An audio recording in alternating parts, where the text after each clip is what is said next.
Welkom in my Afrikaanse klas. Vandag se les gaan oor letterlike en figuurlike betekenis. Dit aan die een kant en aan die ander kant hoe onderskei ons tussen feite en menings.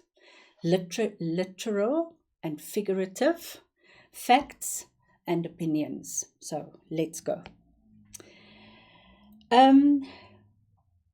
Ekskuus, hierdie moet net daai kant staan, as julle my sal vergewe. Denotatief. Dis 'n ander woord vir letterlik. Alright? Connotatief, if you can remember, it's making a connotation. Alright? So it's not literal, it's figurative. Die ander manier wat ek vir julle wil wys hoe julle dit kan onthou as julle nou net 'n bietjie deur mekaar raak. As jy die woord connotatief skryf,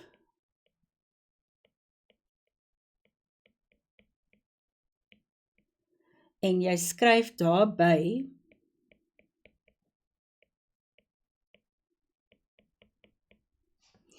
if you can have those two letters and those two letters, can you see that it's a mirror image? Maybe that can help you to also, just if you're really stuck and you don't know which is which. Goed, so kom ons kyk na letterlik. Dit is presies wat die woord sê. En dis baie interessant dat kinders, klein kindertjies, het nie die vermoë om figuurlik te dink nie. Daar's 'n wonderlike voorbeeld uit my eie lewe. 'n Vriendin van my het 4 kinders gehad. En ons kinders was dieselfde ouderdom. And they went away for a weekend and they asked that the 4 kids could come and stay with us. So we had 3 of our own and the 4, so now we had 7 children around the table. And that morning, it was in winter time, that morning I asked the little one, he was in grade 1, I said to him, wat het jy aan vandag? So what have you got on today? Meaning, what activities are on your list for today? But he didn't understand it like that. He took it literally and he said to me, I've got my vest on, I've got my shirt on, and I've got my jersey on. So just that wonderful explanation of literal, he thought I'm asking him, what has he got, what clothes has he got on? So, hier's 'n voorbeeld. Die meisie se arm, haar arm, haar arm, is seer nadat sy geval het. So 'n arm, letterlik arm. As ons nou kyk na die figuurlike betekenis, dan sê ons die woorde het 'n dieper of 'n nuwe of 'n simboliese betekenis. So it's a deeper meaning or a new meaning or a symbolic meaning. And the example here is, die arme, ryk vrou het geen vriende nie. So the poor, rich woman has got no friends.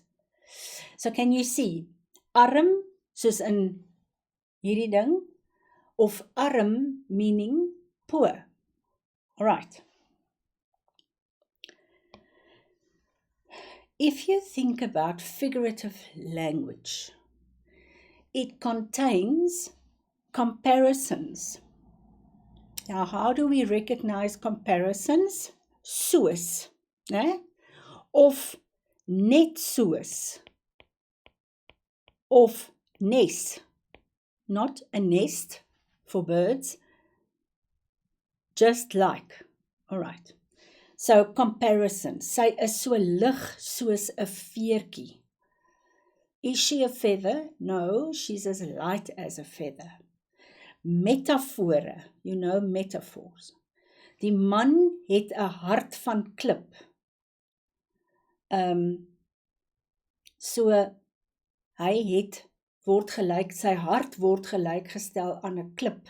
Die man het 'n hart van klip. personifikasie, you know what personification is, en dan idiomatiese taal.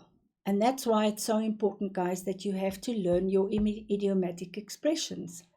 Otherwise, you're going to miss some of these wonderful things. Ons gooi 'n ietsie op die vuur. Wat beteken dit? Dit beteken ons gaan ietsie braai, ons gaan vleis braai, of ons gaan vis braai, of ons gaan wors braai. Goed, I hope this helps you to just make a little bit more definite distinctions between literal meaning and figurative meaning. You will be asked, or you will have to be able to distinguish between the two of these, between these things.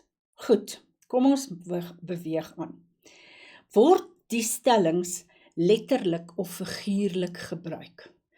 So, kom ons pas nou toe, kom ons kyk 'n bietjie wat gebeur hier. Die klere maak nie die man nie. Is dit letterlik of word dit figuurlik gebruik? Don't judge a book by its cover. Of course, it is figurative. Die kind dra vuil klere. The child is wearing dirty clothes. Literal or figurative? Definitief, letterlik, die kind se klere is vuil. Die onderwyser het 'n hart van goud. Letterlik of figuurlik? Has she got a golden heart? Literally, no. It says something about the kind of person that she is. So it's figurative. Goed. Hy het sy naam met 'n plank geslaan. What did he do? He really made a fool of himself. Literal or figurative? Of course, figurative. Die seun se blaf is erger as sy byt. Can you see, this is also an idiomatic expression. It means he is coming across more angry than what he actually is.